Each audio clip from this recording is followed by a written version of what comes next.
Hey everybody, it's been a while since I've made a video, but I'm going to start being more consistent with these again. So welcome to my channel. If you're here for the first time, I appreciate your presence here. I hope you get a lot out of this video and also anything else that I've put up or put up in the future. So what I'm going to show you right now is a tri-set. In other words, 3 exercises that are just done one after another. And technically it's really 2 exercises that I'm just bookending. And so it'll be the first exercise, second exercise, and then back into the first exercise again. And I'm primarily hitting my back, in other words, my lats, my latissimus dorsi, which is the largest muscle over here in the back section. And in addition to the latissimus dorsi, I'm also hitting the mid and lower trapezius, the rhomboids. I'm hitting the back of the shoulder, that's the posterior deltoids. I'm also hitting the biceps, not the triceps, I'm hitting the biceps. To a very lesser degree, I'm hitting the pectoralis minor and the triceps because they do work at least as stabilizers, but they're not main movers. And I'm also hitting the forearms as well, particularly the forearm flexors, okay?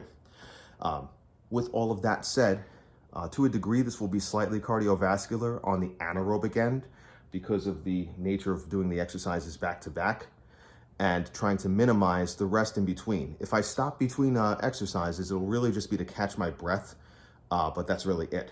I want to minimize that time as long as I'm not so winded that I can't do the next exercise safely. So what I have set up here, because I've got some pretty stable beams on the ceiling over here, is I have a set of gymnast rings, as you can see behind me.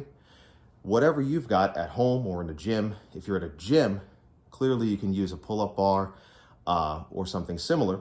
But if you're pressed for time and can't get to the gym on a certain day, or if you just aren't using an actual gym and you got to rely on what you've got at home, then what you can do is either get a pull-up bar that is stable enough to hook itself into a stable door beam, or if you need to, you can even set up something like this or a TRX. Heck, I sometimes will go to a park and use a very stable tree branch or pull-up bars if there's a park that has them. They seem not to have them these days, you know. But either way, so I've got that and a barbell set up over here. If you don't have a barbell, you can easily just use, if you need to, dumbbells. You can use a lighter straight bar. If you got kettlebells at home, if you're lucky enough to have heavy ones, hey, great. And if you need to use lighter weight and do higher reps than what I'm about to do, that's also fine, all right?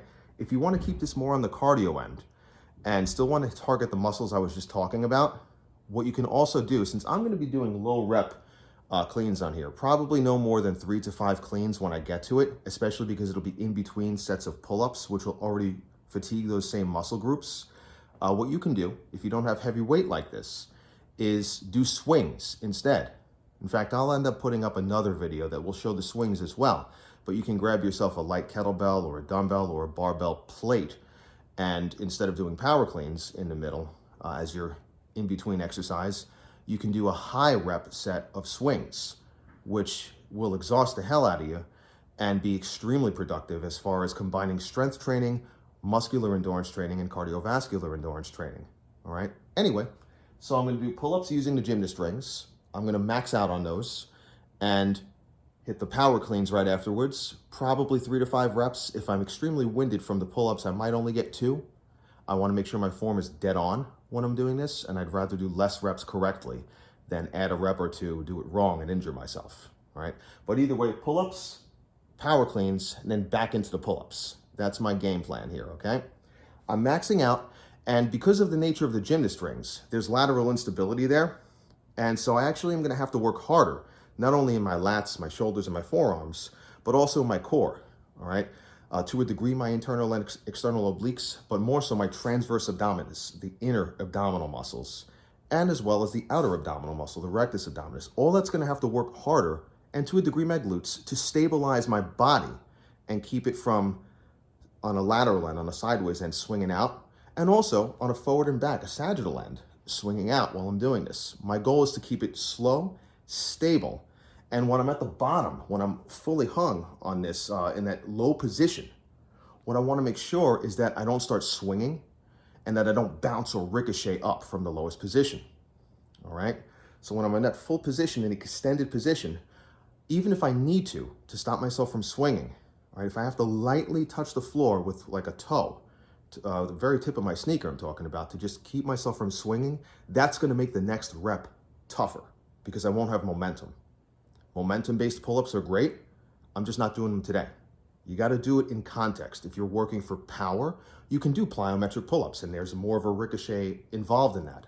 I'm not going for that today. This is just strength. All right, that being said, I'm gonna hit this setup, and I hope you get something out of this. I hope you learn something from it, and you get something that you can apply to your own working out. If you have any questions, comments, anything, feel free to comment below. And if you like what you see, please, by all means, consider liking the video, subscribing, and hitting that notification bell. All right, here we go.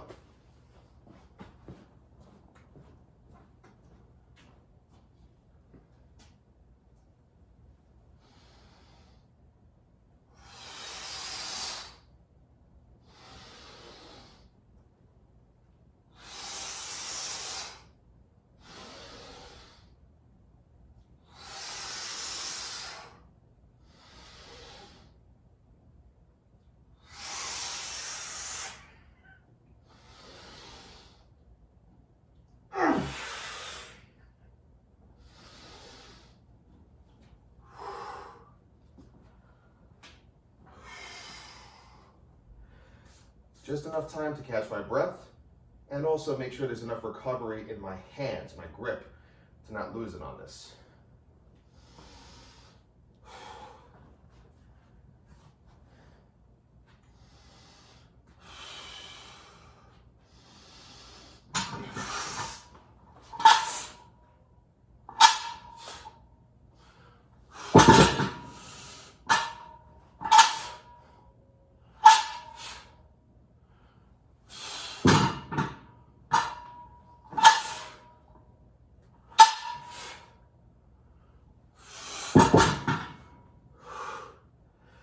That pause from the high position down to here before returning it is not mandatory, but it makes this tougher and it fatigues the muscles a lot more.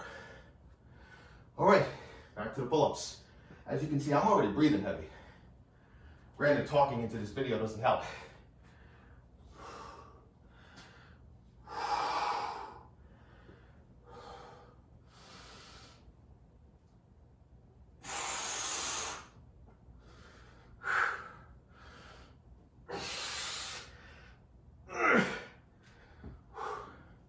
I'm gonna give myself about 15 to 20 seconds to do one more.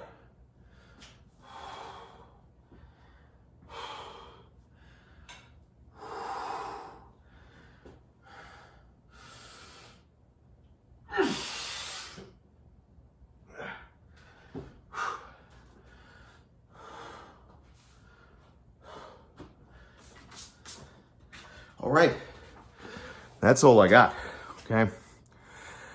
A few little pointers.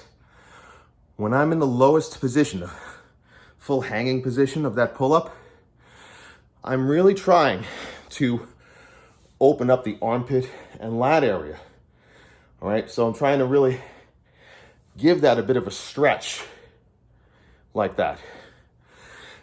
Now that doesn't mean that I'm allowing the bone to dislocate from the shoulder, the humerus to dislocate from the shoulder. All right, I'm not allowing myself to go lax over here to where there's no resistance left in the arm. But what I am doing is allowing a little bit of a stretch, because when you do a pull-up, if you do it and you return to just here, that's fine. All right, but if you allow that bit of a stretch over here, not so much that the muscles relax, it's right before they would start to relax, right?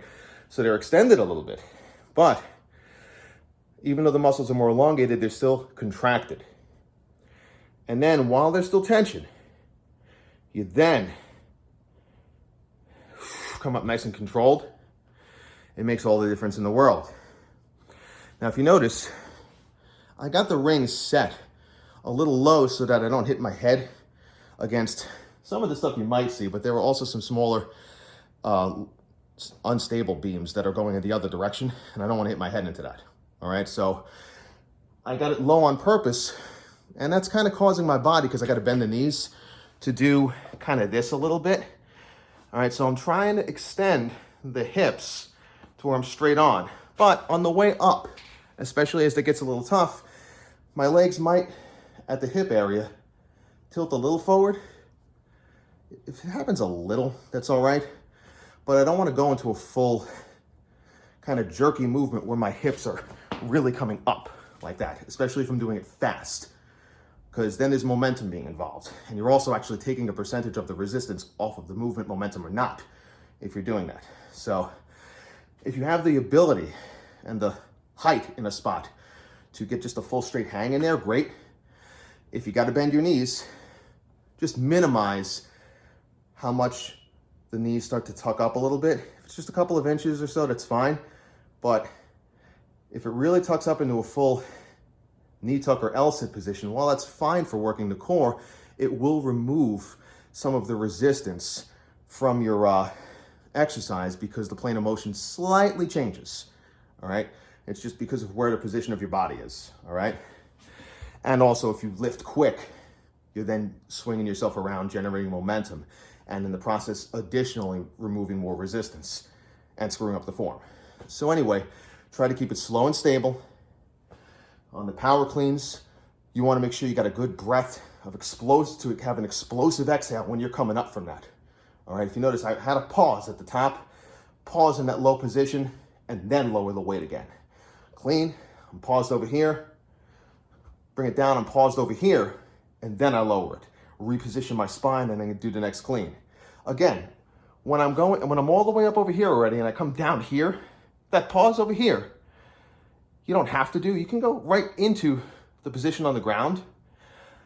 I like to vary it up and have that pause sometimes, because it's forcing the erector spinae, the transverse abdominis, and also the upper trapezius, in addition to the mid and lower to a lesser degree in that position, to work to keep that weight up and stable and keep your body stable while it's flying down from here to here, okay? Anyway, that's gonna do it for today.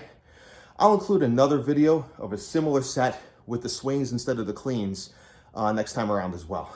Y'all have a great day. Take care.